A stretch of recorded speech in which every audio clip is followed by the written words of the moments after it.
Welcome to Samba Samba. Enjoy the video. You begin by preparing the machines and storage.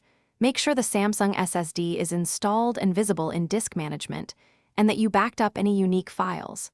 Once done, launch the Samsung Data Migration tool and run it as administrator so it can access disks correctly.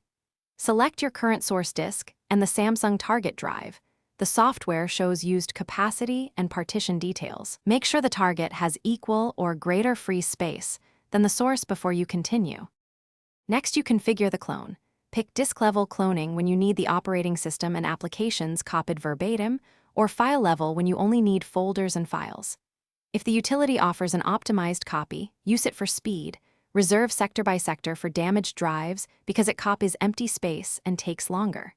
Review and, if allowed, resize partitions on the target so system and data partitions fit.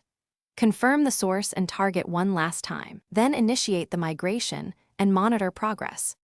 After the clone completes, shut down and either swap drives or enter BIOS/UEFI to set the Samsung SSD as the primary boot device. Boot into Windows and allow drivers to settle. Run disk checks and a system file check to repair any minor inconsistencies. If the new drive won't boot, try repeating the migration with the latest Samsung software, receipt SATA/USB cables, and inspect smart data for drive health. If you still fail, boot from recovery media and repair boot records before retrying. Thanks for watching. Consider subscribing if we helped you.